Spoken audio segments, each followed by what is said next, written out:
이번에는 섹터 얘기입니다. 바로 금융업인데 특히 은행과 관련된 전략 좀 얘기 좀 나눠보겠습니다. 뭐 연말 배당 수익률에 대한 얘기는 많이 있었고 최근에는 이제 가계대출에 대한 규제 더불어서 카카오나 토스처럼 이게 플랫폼의 어떤 업체들이 금융업에 뛰어들고 있는 상황이기 때문에 관련한 전략 이분 모시고 나눠보도록 하겠습니다. 이베스트 투자증권의 전배승 금융담당 애널리스트입니다. 안녕하세요. 네, 안녕하세요. 네. 또 뭐 사무실 안이 또 여기서 보니까 반갑습니다. 네. 일단은 이번 주에 사실 한국은행이 이제 금융통화위원회 열고 네. 동결은 했지만 기자회견 그리고 이주열 총재께서 굉장히 강하게 금리 인상을 다음 달에 할 수 있다라는 시그널을 주고 있는데 보통 이제 금리 인상하게 되면은 최대 수혜주 뭐 금융주 특히 그 중에서도 은행주를 뽑잖아요. 그래서 이렇게 금리가 계속 간다면은 은행주한테는 뭐 수혜로 볼 수 있는 건가요? 네, 그렇습니다. 그러니까 금융업종 내에서 보통 이제 금리 인상 시기에 그렇죠. 은행주나 이제 보험주가 대표적으로 이제 수혜를 보는 업종이고요. 이 금리 수준 자체가 이제 그 회사들의 수익성하고 직결되기 때문에 그런 거죠. 그래서 말씀대로 이제 뭐 이번 달에는 동결을 했지만 11월 뭐 금리 인상이 거의 이제 확실시되고 있고 또 내년까지 추가적인 금리 인상이 예고되고 있기 때문에 지금처럼 그러니까 금리가 상승하는 환경에서는 기본적으로 이제 금융주 특히 이제 은행이나 보험주에 대해서는 조금 긍정적인 이제 접근을 하는 게 맞다 이렇게 판단을 하고 있습니다. 근데 문제는 저도 이제 차트를 많이 그려보거든요. 은행주 이제 뭐 장단기 금리 차 하면 또 순이익 마진이 높아진다. 금리를 올리게 되면 은행주가 좋다라고는 하는데 금리를 초반에 올릴 때는 좋다가 좀 약간 좀 이런 말 그렇지만 용두사미처럼 비실비실비실해진 게 또 은행주였거든요. 네, 그리고 맞습니다. 예. 이번 연도에 8월에 올렸고 네. 그리고 경우에 따라서는 11월에 또 한 번 차례 올리고 내년 초에 또 올릴 수 있거든요. 그럼 두세 차례가 계속 이제 연이어 있을 텐데 그래도 은행주가 좋은가요? 정확하게 이제 좀 중요한 포인트를 네. 지적을 해주신 네. 거고 주가라는 금융 변수는 이제 미래 기대감을 먼저 반영을 하는 거잖아요. 그렇죠. 그래서 이제 그 지금 시점의 금리보다는 이제 앞으로 몇 번 더 이제 인상이 가능하냐 그리고 또 어느 정도 시기를 가지고 이거를 계속 이제 스케줄을 이제 진행할 것이냐가 사실 더 중요합니다. 그래서 지금까지 그러니까 올해 연중으로 은행주나 보험주의 성과가 사실 나쁘지 않은데 이 주가 상승에는 방금 이제 말씀하셨던 그런 기준금리 인상과 금리 상승에 대한 기대가 조금 미리 선 반영되어 있다 이렇게 이제 볼 수가 있겠습니다. 그래서 결국은 앞으로 이제 어느 정도나 더 빠른 시기에 또 어느 정도의 빠른 스텝을 밟아가면서 금리 인상이 앞으로 진행될 수 있을지가 지금 시점에서는 더 중요한 포인트라고 볼 수 있습니다. 그러니까 저 개인적으로는 금리가 2번 정도 올라갈 때까지는 괜찮을 것 같아요. 근데 두세 번 더 올리면 금리라는 거는 비용이잖아요. 그럼 대출 브로스도 좀 빠질 것 같고 그렇게 되면 은행주한테는 나쁘지 않을까라는 생각은 하는데 어쨌든 초중반이 괜찮다. 그럼 연말까지는 그래도 좀 들고 갈 만하다라는 생각이 드는데 연말이라고 하다 보니까 또 배당을 얘기 안 할 수가 네. 없거든요. 근데 대부분의 은행주들이 이제 배당이 높은 건 맞는 것 같아요. 근데 그 중에서도 보시기에 배당 매력이 좀 높은 금융주 있을까요?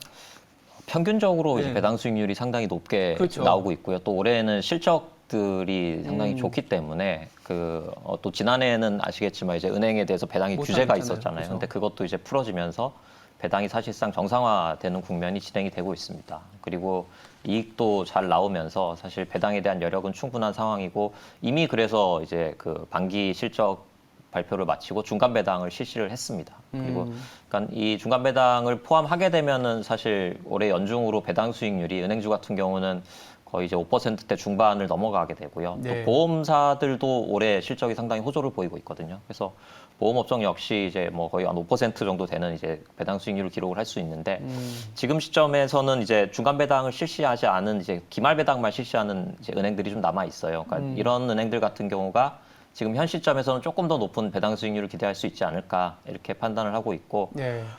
이제 대형은행 중에서는 뭐 기업은행이나 아니면 이제 지방은행들이 이제 포함이 되겠죠. 일반 그 대형 시중은행들은 좀 미리 이제 배당을 중간 배당을 좀 실시를 했고 그리고 또 근데 또 우리 금융지주 같은 경우는 올해 이제 이익 증가율이 워낙 높게 나오다 보니까 지금 시점에서도 뭐 제 추정치이긴 하지만 예상되는 배당 수익률이 거의 한 6% 정도에 이르지 않을까 이렇게 판단하고 있습니다.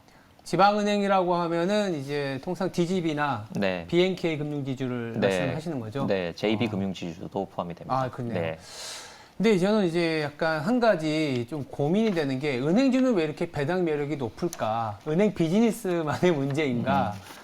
아니면 뭐 그것도 한번 얘기해 주시고 아니면 단순히 주가가 너무 못 올라서 배당 매력이 높은 거 아니냐 이렇게도 볼 수 있거든요. 그래서 저평가 요인일 수도 있고 아니면 은행 고유의 비즈니스 모델이 뭐 설비 투자나 이런 게 없기 때문에 네. 당연히 배당이 높을 수도 있는데 어떻게 보세요? 그러니까 배당 매력이 높은 게 오히려 주가 상승 구간에서는 사실 또 디스카운트 요인이 되기도 하고 아니면 저평가 요인이 이게 있는데 뭔가 좀 해결이 돼야 되는 거 아니냐 이런 생각도 들거든요. 그렇죠. 그러니까 네. 이 주식 투자에 있어서 기본적으로 회사의 성장성이 그쵸. 가파르게 높게 나타난다면 오히려 배당을 하는 것보다는 내부적으로 유보를 하고 이제 그걸 바탕으로 또 추가적인 이익을 이제 이끌어내는 게 더 주주 가치 측면에서는 긍정적일 수는 있는데 그렇죠.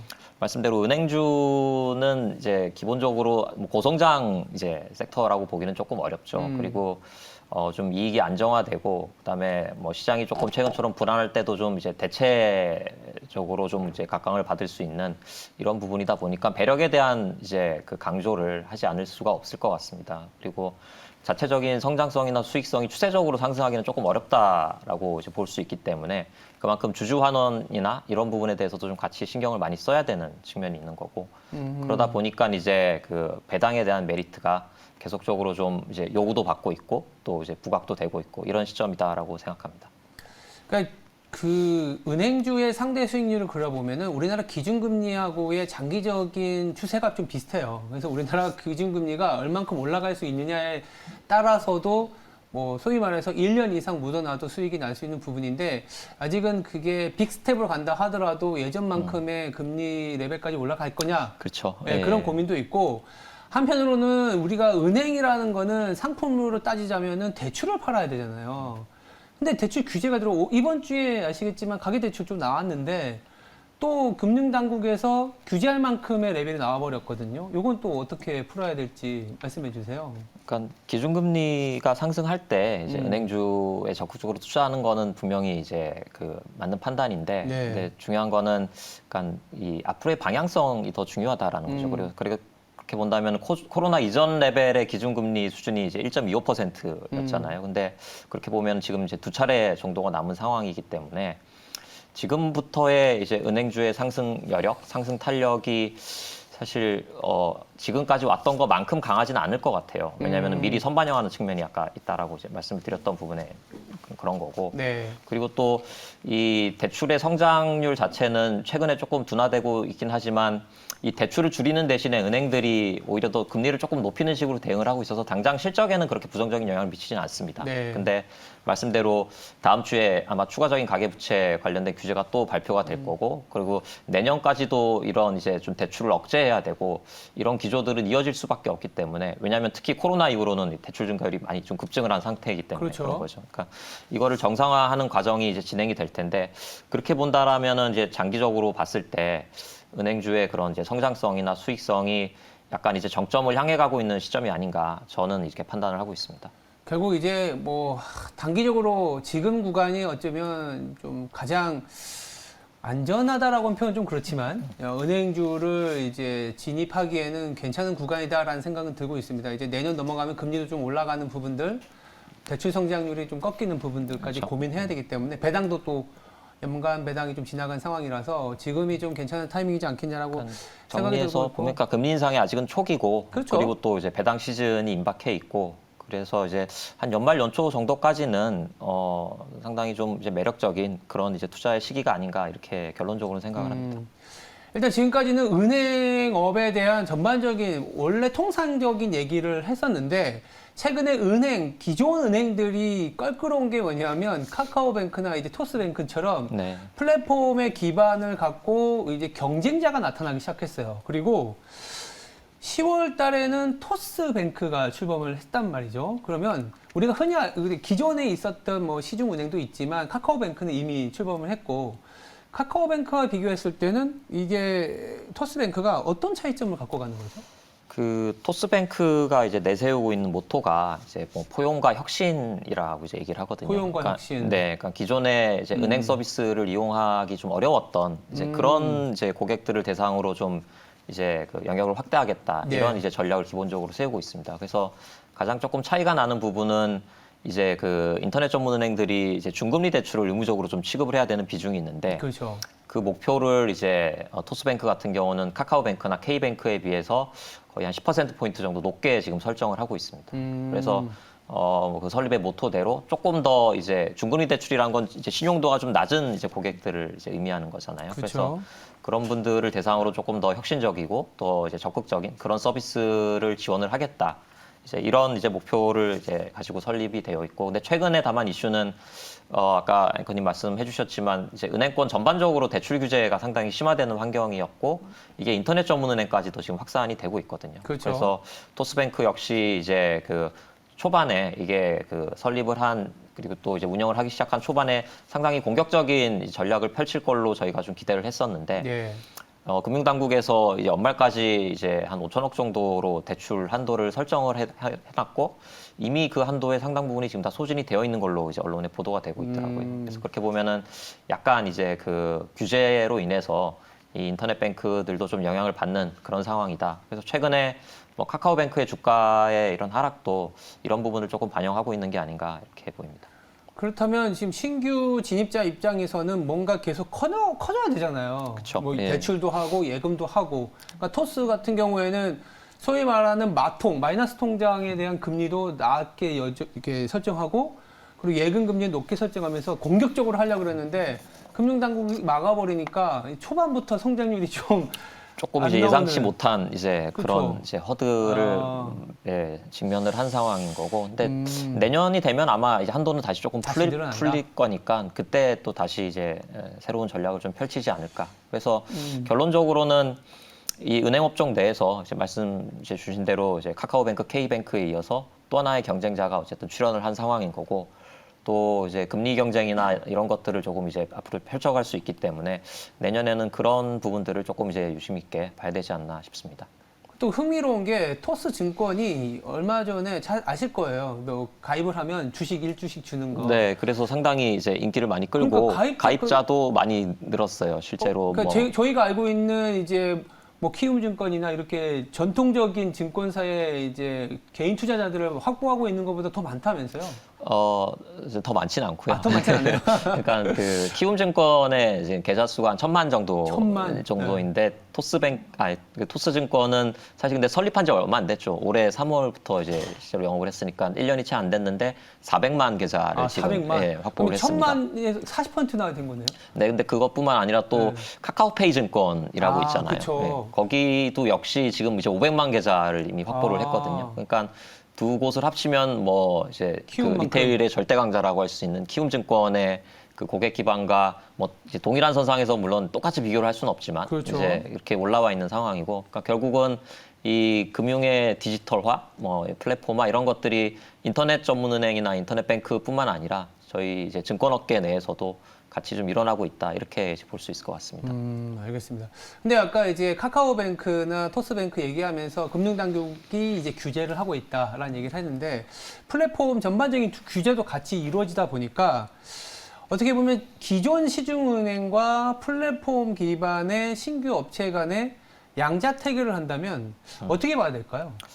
그러니까 이 금융 플랫폼 기업들은 사실 지금까지는 그렇게 규제를 받지 않았었죠. 그쵸. 오히려 사업지대에서 이제. 예, 금융당국은 더 육성을 지원해줬고 이제 인센티브나 규제 차익들을 제공을 해왔었는데 이게 아무래도 조금 이제 그 규제의 형평성 이런 이슈도 제기되고 또 이제 금융 소비자 보호에 대한 또 좀 이제 목소리들이 많이 높아지면서 네. 최근 들어서 금융 플랫폼에 대한 규제도 조금 이제 시작이 된 그런 상황입니다. 그래서 저는 뭐 주관적인 판단이지만, 그러니까 그 지금까지 이제 우호적으로 상당히 긍정적으로 작용을 해왔던 이 빅테크나 금융 플랫폼 기업들에 대해서 정책 기조가 조금 바뀌었다라는 거는 이제 부정적이긴 한데 네.